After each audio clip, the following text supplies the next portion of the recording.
আমরা এখন আছি বর্ধমান ডিস্ট্রিক্টে। তোমরা আমার আগের ভিডিওগুলো দেখে নিশ্চয়ই বুঝতে পেরেছো। তো আজকে আমরা খাওয়া দাওয়া করে তাড়াতাড়ি বেরিয়েছিলাম আশেপাশে এদিক ওদিক একটু ঘুরে দেখব বলে। প্রথমেই আমরা গেছিলাম বর্ধমানের জুলজিক্যাল পার্কে। এখান থেকেই আমরা শুরু করেছিলাম। প্রথমে গিয়েই চোখে পড়লো এই জ্যান্ত চিতাগুলো, দেখে পুরো অবাক।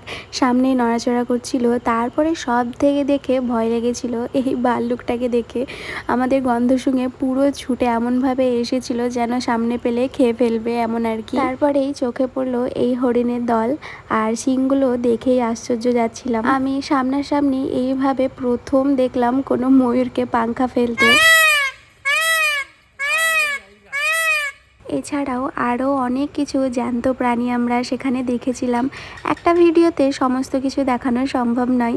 পার্কের ভেতরেই ছোট্ট একটা মিউজিয়াম ছিল, সেখানে ঘুরেই আমরা পার্ক থেকে বেরিয়ে যাই। ওখান থেকে বেরিয়ে আমরা সোজা গেছিলাম বর্ধমান সায়েন্স সেন্টারে। ওখানে গিয়ে আমি অনেক ধরনের নতুনত্ব জিনিস দেখতে পেলাম। গেমিং সেকশন থেকে শুরু করে সব রকমই জিনিস ছিল। আর আমার বর আর আহাদ দাদা দুজনে মিলে একদম বাচ্চাদের মতো বিহেভ করছিল ওখানে। সমস্তটা ওরাই খেলতে ব্যস্ত ছিল সেখানে। সায়েন্স সেন্টারের ভেতরে প্রবেশ করে অনেক ধরনের ফিজিক্স এবং ফিজিক্যাল অ্যাক্টিভিটির জিনিসপত্র দেখতে পেয়েছিলাম, যেমন এই ক্ল্যাপিং ট্রি এবং ইনভিজিবল বডি, সমস্ত কিছুই দেখতে বেশ ভালোই লাগছিল। তারপরেই আমরা এন্ট্রি করি এই ভুলভুলাইয়াতে, যেটা পুরোটাই মিরর দিয়ে তৈরি ছিল। বেশ ভালোই লাগছিল। আর এরা দুজনে গেমিং নিয়েই ব্যস্ত ছিল সারাক্ষণ।